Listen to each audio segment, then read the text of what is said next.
اللہ تعالیٰ فرماتے ہیں کہ اے وہ لوگوں جو ایمان لائے ہو، لا تأکلوا الربا، تم ربا مت کھاؤ. تو یا ایھا الذین آمنوا کے بعد یا تو کوئی حکم آتا ہے جس کو کرنا ہوتا ہے، یا کوئی ممانعت والی بات آتی ہے جس سے رکنا ہوتا ہے، اسے نہ کرنا ہوتا ہے. تو یہاں پر دوسری قسم آئی ہوئی ہے نہ کرنے والے کام. وہ کام کیا ہے؟ لا تأکلوا الربا، ربا مت کھاؤ.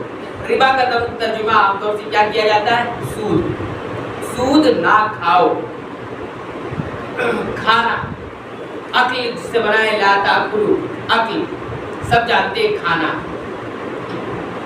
تو انسان کیا سود کو کھاتا ہے، پیٹ میں ڈالتا ہے؟ نہیں. لیکن قرآن کرنے کا آپ سود مت کھاؤ، پیٹ میں مت ڈالو. لیکن ایسا تو نہیں ہے جو سود کا جو چیز آتی ہے کیا وہ چیز کو انسان پیٹ میں ڈالتا ہے؟ نہیں ڈالتا ہے. لیکن اللہ نے لا تأکلوا کہا ہے کہ مت کھاؤ. کیوں ایسا ہے؟ کھانے کے بالمقابل اور بہت سارے کام سود کے ذریعے ہو جاتے ہیں. مثال کے طور پر سود کے پیسے سے پیا بھی تو جاتا ہے، صرف کھایا تو نہیں جاتا ہے، پیا بھی جاتا ہے. سود کے پیسوں سے کمائی سے پہنا بھی جاتا ہے. سود کی کمائی سے رہائش بھی لی جاتی ہے، رہائش کا بندوبست بھی کیا جاتا ہے، رہنے سہنے کا بھی بندوبست کیا ہے. اس کے علاوہ یہ تو بنیادی ضرورت ہے ہم نے آپ کو بتائی. اس کے علاوہ اور بہت سارے فائدے ہوتے ہیں جو سود سے اٹھائے جاتے ہیں. لیکن اللہ نے یہ سب نہیں کہا کہ سود سے یہ مت کرو، یہ مت کرو، یہ مت کرو، یہ مت کرو. اللہ نے کہا سود کھاؤ مت. کیوں ایسا ہے؟ اب یہاں پہ آپ کو میں بتاتا ہوں کہ قرآن حکیم کی جو تعبیر ہے، کسی چیز کا حکم دیتا ہے تو الفاظ بھی ایسے ہوتے ہیں کہ جس کے اندر بالکل حقیقت ہوتی ہے. اتنی بڑی حقیقت ہے. اگر آپ کوئی چیز بیان کریں گے تو اس میں ہو سکتا ہے بہت ساری باتیں چھوٹ جائیں. لیکن قرآن حکیم کسی لفظ کا انتخاب کرتا ہے کہ یہاں پہ عقل، کھانے کا ذکر زیادہ مناسب، زیادہ بہتر ہے. اس کے پیچھے بہت سارے راز ہیں جو اٹھانے پڑیں گے. تو ایسا کیوں ہے کہ اللہ رب العالمین نے نہ تو پینے کا ذکر کیا، نہ تو پہننے کا ذکر کیا، نہ تو رہائش کا ذکر کیا، اور نہ ہی بہت سارے فائدوں کا ذکر کیا جو سود سے اٹھائے جاتے ہیں. تعبیر بھی کیا تو کھانے سے تعبیر کیا. کھانا کس کو کہتے ہیں؟ کھانا کہتے ہیں وہ منہ کے راستے سے ذائقہ لیتے ہوئے، ٹیسٹ لیتے ہوئے جو چیز پیٹ میں ڈالی جائے اسے کھانا کہا جاتا ہے. اس کو کھانے کا پروسیس کہا جاتا ہے. اچھا، انسان دیگر اور ذریعے سے بھی غذائیں اپنے جسم میں پہنچاتا ہے، کیا اس کو کھانا بولتے ہیں؟ کسی کو گلوکوز کے ذریعے غذائیں قوت فراہم کی جاتی ہے، انجیکشن کے ذریعے بھی غذائیں دے دی جاتی ہیں، کچھ لکوڈ کے ذریعے. تو کیا کوئی اس کو کھانا بولتا ہے؟ نہیں بولتا. بہرحال یہ کھانے کا مفہوم ہوا. لیکن اللہ رب العالمین نے کھانے کا ذکر کیوں کیا ہے؟ اس لیے ذکر کیا ہے کیونکہ انسان کے ساتھ بہت ساری چیزیں لگتی ہیں. جتنی چیزیں ہم نے ذکر کی ہے سب انسان کو ہی لگتی ہے، انسان ہی سے جا کے اٹیچ ہوتا ہے. لیکن سب سے خاص چیز جو ہے وہ کھانا ہے. سب سے خاص چیز وہ کھانا ہے. کھانا جو پیٹ میں جاتا ہے وہ اس چیز کی طرح نہیں ہے جو انسان ظاہری جسم پر پہنتا ہے. پہننے کا ذکر ہوا. کھانا اس گھر کی طرح بھی نہیں ہے کہ جو گھر انسان جس میں رہتا ہے اس میں سکونت اختیار کرتا ہے. اچھا، اس کی مثال ہم ایسے سمجھتے ہیں کہ ایک آدمی ہے اور اس کے پاس رہنے کے لیے گھر بھی نہیں، پہننے کے لیے کپڑا بھی نہیں، دیگر اور چیز بھی نہیں کھاتا اٹھانے کے لیے، اور وہ بھوکا بھی ہے. تو وہ سب سے پہلے کس چیز کی کوشش کرے گا؟ کھانے کے لیے کوشش کرے گا. اللہ نے بھی کہا لا تأکلوا الربا. سبحان اللہ، کتنا عظیم کلام. یعنی یہ بھی بنیادی ضرورت ہے نا اس کی. پینا ہے اور کیا نام ہے، رہائش ہے، اور اسی طرح کپڑے ہیں اور دیگر بھی اس کی ضروریات ہیں. لیکن سب ضروریات کے ساتھ کھانے کی بھی ضرورت ہے. اب ایک آدمی بھوکا اور یہ سب چیز بھی نہیں ہے تو سب سے پہلے کون سی چیز کی ضرورت وہ پوری کرے گا؟ کھانے کو پورا کرے گا. لا تأکلوا الربا. یہ جو تعبیر تھی عقل کا جو استعمال کیا، کھانے کا ذکر، یہی سی یہ ہے قرآن کریم کا اعجاز. بالکل حقیقت پر بات کرتا ہے. کوئی انسان ایک لفظ کو بھی جھٹلا نہیں سکتا. اگر جھٹلائے گا تو اسے دلیل دینی پڑے گی، اسے اس زمینی حقائق کو پیش کرنا پڑے گا. گراؤنڈ ریالٹی کیا ایسی ہی ہے؟ نہیں ہے، کوئی نہیں ثابت کر سکتا. لیکن قرآن حکیم جب کہتا ہے تو عقلیں حیران رہ جاتی ہیں. آج تک چیلنج قبول نہیں کیا کسی نے, قبول کیا تو پورا نہیں کر سکا. 14.5 سال گزر گئے, ایک آیت پیش کر دو, ایک جملہ پیش کر دو, نہیں پیش. تو یہ ہوا لا تاکلوا الربا. اچھا قرآن حکیم نے ربا کہا ہے, ربا, سود کو کیا کہا ہے؟ ربا کہا ہے. ربا کا معنی کیا ہوتا ہے؟ ربا کا معنی لغت میں آپ جا کے دیکھیں ڈکشنری میں تو زیادتی کا معنی آتا ہے, بڑھوتری کا معنی. جو چیز آپ کی نہیں ہے آپ لے رہے ہیں تو زیادہ لے رہے ہیں, جو چیز آپ کی ملکیت نہیں ہے زیادہ لے رہے ہو, یہ ربا ہے. جس کی آپ مالی کی نہیں تھے وہ آپ لے رہے ہیں, یہ ربا ہے.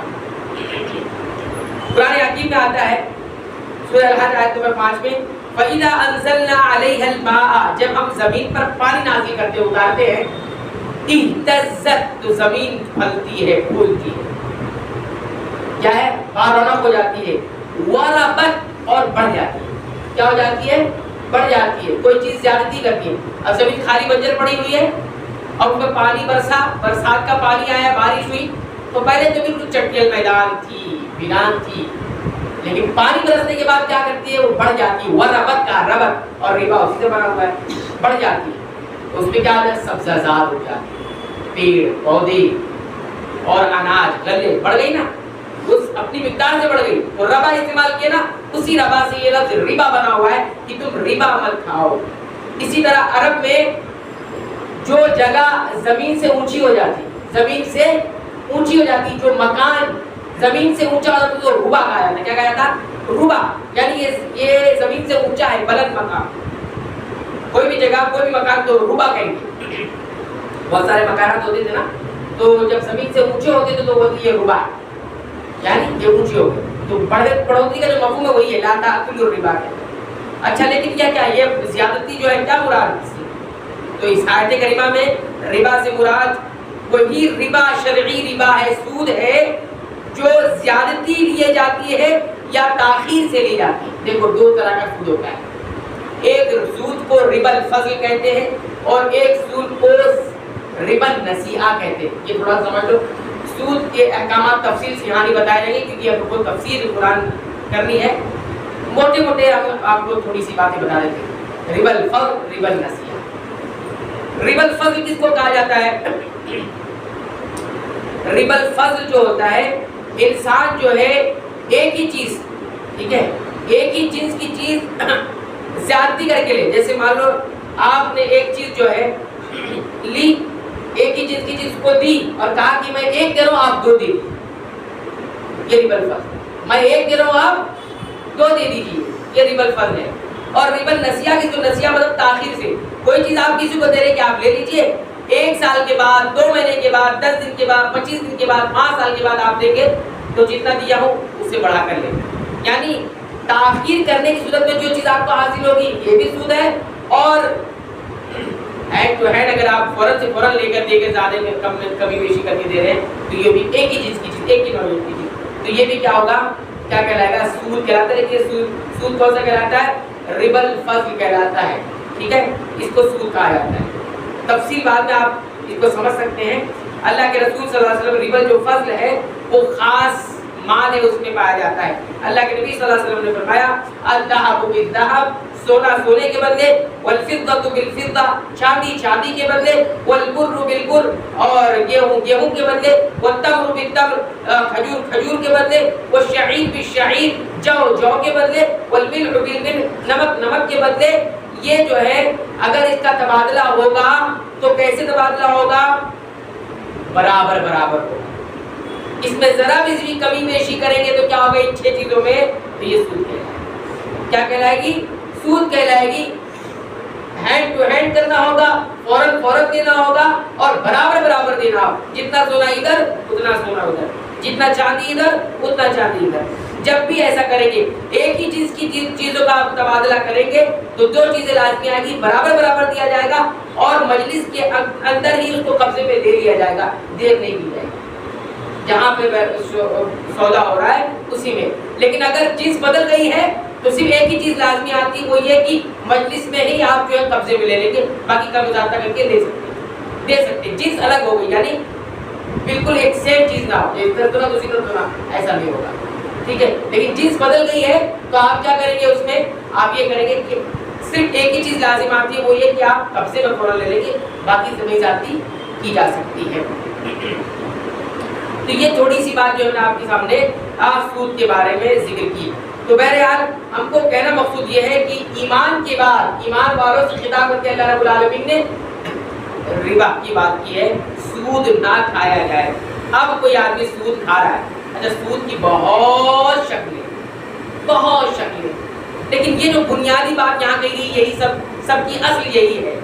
جتنے بھی سود ہوتے ہیں سب کی ایک اصل ہوتی ہے، اسی اصل پہ سب معاملات کو پرکھنا ہوتا ہے، سب معاملات کو اسی اصل پر ایک قاعدہ نبی کریم صلی اللہ علیہ وسلم نے یہ بتایا، کل قرض نفع جرا فهو ربا، ہر قرض جو نفع لے کر آئے وہ ربا ہے، سود ہے۔ ہر قرض جو کیا لے کر آئے؟ نفع اور فائدہ لے کر آئے وہ سود ہے۔ کسی بھی قرض پر آپ کیا ہے نفع حاصل کرتے ہیں تو وہ سود کہلاتا ہے، ایک پائی کا بھی آپ نفع نہیں لے سکتے۔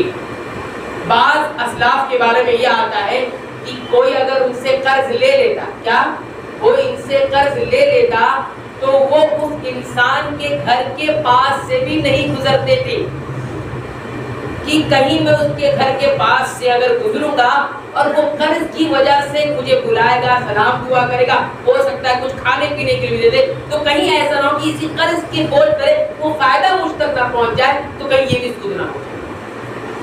اس طرح سے وہ احتیاط برتتے تھے، وہاں سے گزر کے نہیں جاتے تھے کہ وہ میرے قرض کے بوجھ تلے دبا ہوا ہے، ہو سکتا ہے وہ اس پریشر میں آ کے مجھے کچھ سلام دعا کرنے لگے یا چائے وائے یا کوئی چار اس چیز کا بندوبست کرے۔ آج اس طرح کی شکلیں بھی بہت پائی ہیں، کسی آدمی کو آپ نے کچھ دے دیا ہے، اب اسے سارے کام کروا رہے ہیں، ڈرا ہو نا آئے گا کیونکہ ہم نے قرض دیا ہوا سب کرے گا۔ یہ سب جائز ہوتے نہیں، کہیں نہ کہیں یہ حرام بھی ہو سکتی ہے، کہیں نہ کہیں یہ نہیں کہ مطلق حرام ہو جائے گی، ایسی چیز مطلق میں نہیں کہہ سکتا، لیکن کہیں نہ کہیں آپ اس قرض کی وجہ سے اس سے فائدہ اٹھا رہے ہیں۔ ہم نے بولا تجھ کو دی، اتنا تو کام کرو گے نا، آپ اتنا تو کرو گے ہی، آپ نے آپ کے ساتھ احسان کیا تو آپ تو کرو نہیں، یہ ہرگز نہ سوچیے قرض کی وجہ سے اس سے کچھ فائدہ اٹھایا جائے۔ حالانکہ وہ بول کر تو نہیں کہتے اسی قرض کی وجہ سے ہم کر رہے ہیں، لیکن ایسا ماحول بنایا ہے کہ وہ کرے گا، یہ بھی انتہائی غلط چیز ہے، دبایا پریشر ڈالنا۔ ایسی کچھ لوگ صدقہ ہوتا دے کر بھی لوگوں کو پریشر بنا کر بھی، ہاں کچھ لوگ ان کا حق نہیں دیتے ہیں اور الگ سے کچھ کر دیتے ہیں، ہاں سائڈ سے کچھ آپ کو ہاتھ میں دے دیں گے پیچھے سے اور اسی سے پورا کام نکلوا دیں گے، بھائی اس کا جو حق ہے وہ دو اور پھر اپنا کام دو۔ لیکن لوگ کیا کرتے ہیں وہ حق نہ دے کر کے الگ سے دے کر وہ پریشر بناتے ہیں کہ وہ پریشر ہے، یہ ہمارے ساتھ ٹھہر کا ہے، ہم کو دیتے لیتے ہیں، ان کا کام کرو، ان کو سلام دعا بھی کرتے ہیں۔ یہ سب انتہائی گھٹیا ہے۔ یہ شریعت اس یہ مزاج نہیں بتاتی، شریعت مزاج بناتا ہے خودداری پیدا کرنے کا، ایک دوسرے کی ریسپیکٹ عزت دینے کا۔ یہ چلتا ہے ماحول میں، یہ چلتا ہے سماج میں جو ہے وہ میں آپ کو بتا رہا ہوں۔ تو بہرحال اسلاف کی ایک احتیاطی جو شکل تھی وہ آتی ہے سامنے کہ قرض کھا کی قرض مہلت دے دیا، اس کے پاس سے احتیاطاً نہیں گزرتے کہ کہیں وہ اس وجہ سے مجھے کچھ فائدہ نہ پہنچانے کی کوشش کرے اور وہ ربا نہ ہو جائے۔ یہ مطلب نہیں ہے لیکن احساس بچا کر دیتے، ہمیں بھی چاہیے کہ احساس بچنا چاہیے۔